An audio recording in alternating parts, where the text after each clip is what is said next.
it was dark. You know, you just you're thinking about 9.5 months down the drain because you don't win a championship, you get this close. It's time wasted.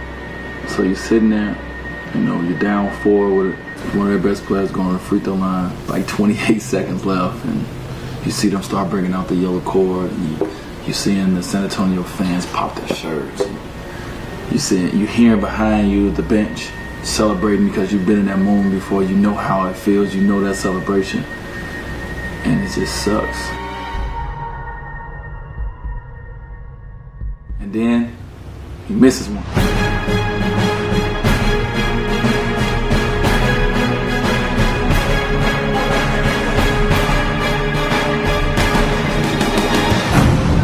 Only outcome I see is money. I don't see I don't see no other thing but winning. The journey for me, the journey is to this. The journey is to 3. The third ring was so important to me because 3 symbolizes to me a lot that I believe in. The Father, the Son, the Holy Spirit. At that time, when I started winning 3, it meant so much because my mom was in prison and I really needed to lean on my faith. And I picked number 3 for that reason. And it's just something that just followed me through life. It's crazy to even think about. I've been in the finals 4 times. I mean, I'm a kid from Robbins, Illinois, from 59th and Prairie. I don't even supposed to be in the NBA, let alone going for my 3rd NBA championship ring. So to me, it's an out-of-body experience. After coming off of losing in 2010, losing that championship, and then that long summer with the lockout, last year was just about making up for our mistake the year before. In a sense, it was about getting back to enjoying the game, but it was about, revenge as well. And it was great to win that championship last year, and I felt like that was more so for LeBron. Well, just training to, get ready for the playoffs. Obviously, it's a different level than the regular season. Man, as you see today, I'm at Body and Soul. Night before the game, night before game 1 of the finals, decided to come in today, me and LJ, to get an extra session in of a little boxing, working on our combos.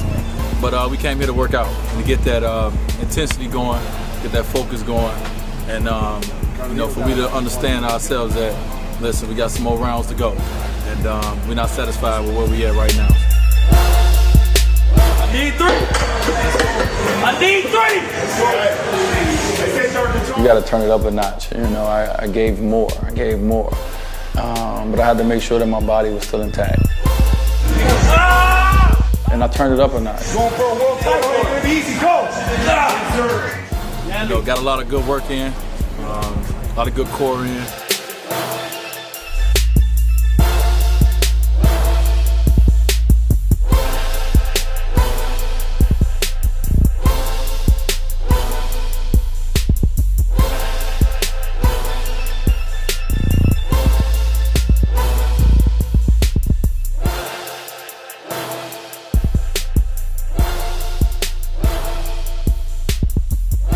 The biggest thing is just mental focus on what we need to do, and that's win 4 more games, and it's going to be hard. So today we started it. Tonight we started that process, and tomorrow, the basketball begins. So great workout tonight. Road to a championship, man. It ain't easy. It ain't easy. My chef was on me, making sure I eat the right things, make sure I had enough energy in the games. I had to make sure I stay hydrated a lot. I drink a lot of Gatorade. I had to make sure that I put back in, everything that I put out. As much as I had to rev up on the court, I had to rev up away from the game too, when it came to taking care of my body. I thought that this year had a lot of highs and lows, individually for me when it comes to health, coming off of surgery, going through the bone bruises, going through the knees problems in the playoffs. Here's a guy that's actually literally in a lot of pain. There's a difference between being hurt and being injured. This guy was injured for 2 seasons. When I first started the season, I was coming off a knee surgery, so I knew that I wasn't going to be at my full strength. We would go through exercises designed for him to help his muscles fire properly. to give his knee the stability that it needed. I knew it was going to take me to about January, February until I got to where I needed to be. He started having different problems with his left knee. January, February, I got where I needed to be, and I was balling. I was feeling healthy. I was the Dwyane that everybody came to see on the basketball court. And then, we hit this unbelievable streak where we just started winning 10 games, 20 games. His whole game, Mr. Flash, is quick, fast, and explosive.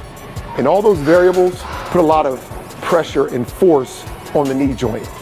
And I get injured during the streak. I get these bone bruises during the streak. Here's a guy with a small tear in his knee going through this field of battle, game after game, performing, listening to all the crazy things that some fans and commentators and people like that are saying about this guy, not knowing the behind-the-scenes true story of what he's going through. But I don't want to stop because, I want to make history. And so I keep playing through it, and then I get hit some more, and I get hit some more to the point I get 3 bone bruises in one knee. And it kind of took a toll on my body, and it just never healed. So I had to deal with that all the way through the playoffs.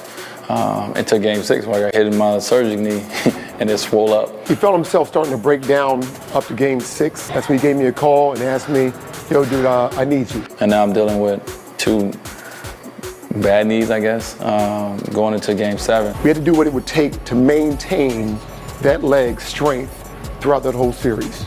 And boy, was that some work. But what's interesting is here's a guy going to practice, playing games, and putting in that extra work. I don't care if it was 10 o'clock at night. He would call me over, meet me over here in the gym, bruh. Come to the room, let's get this work in. So he's just a little rusty because his knees right now. But he's about to win a championship, so don't give him no slack, when he wins. Nagging injuries, and it's like I worked so hard, to be healthy, and to have those minor things happen that became so big, it was frustrating.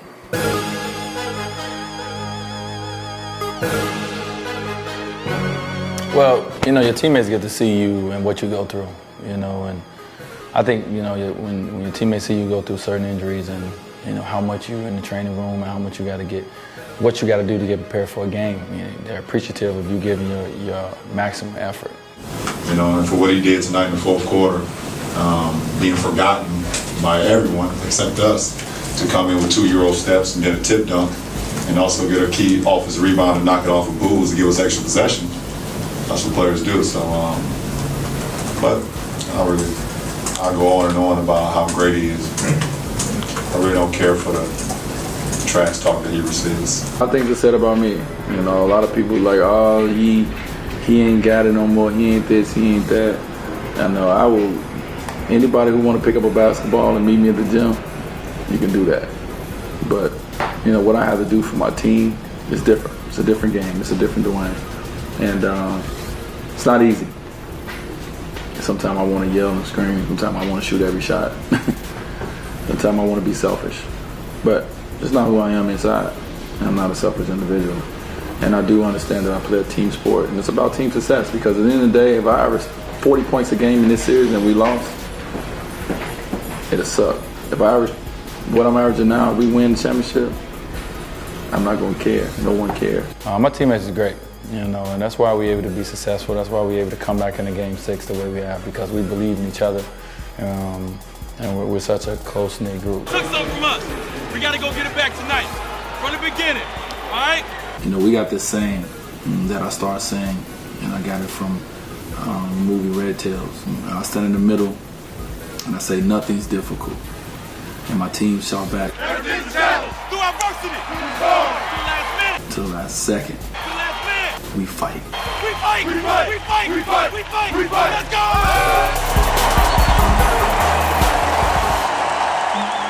How do I balance my family with the pressures of the NBA, with the pressures of the world, been in the finals? I have no idea.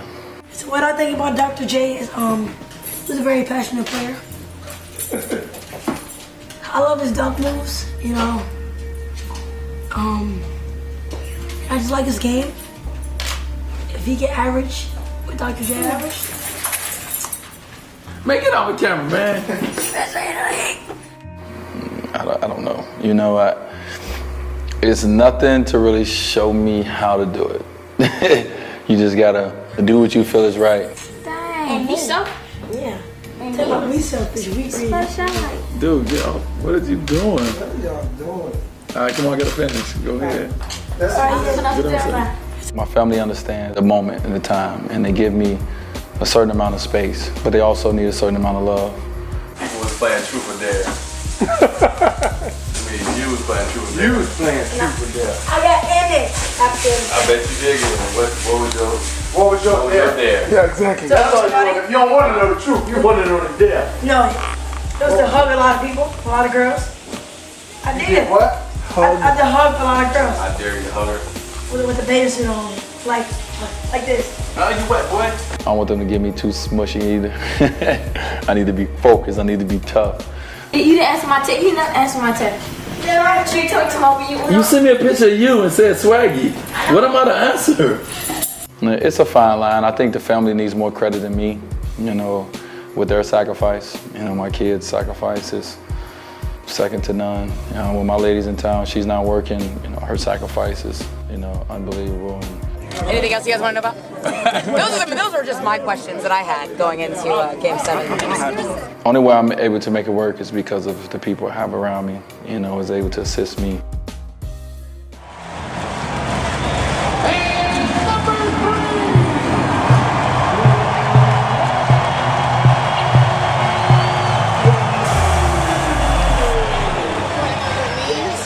Pouring champagne on my knees. Yeah.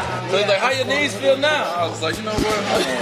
Oh, yeah. I was like, you trying to be a No, because I had it and then I gave it. He just wanted to do it. Give me another bottle. I had the bottle. I'm like, man, I'm trying to hold it. And then every time I went to drink it, it was like overflowing in my mouth.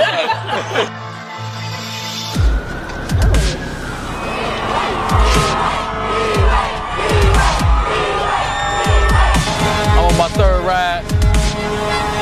I'm like a vet, seasoned vet right now, but it never gets old. I like this. I like doing this in the summer. I think we need to put this in on our summer schedule every year. That'll be good. I can't describe the feeling. You know, it's surreal from the standpoint of where I come from. You know, I'm like every young boy. I had a dream. I know it's so many kids that I'm playing for. You know, I know it's so many people that I'm playing for.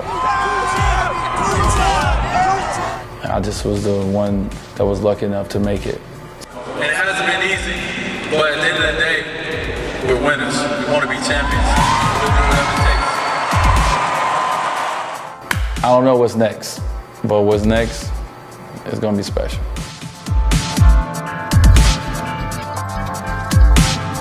I sleep in my hat. Take a shower in my hat. Do everything in this hat. One hat. Wear it one way. You wanna go night?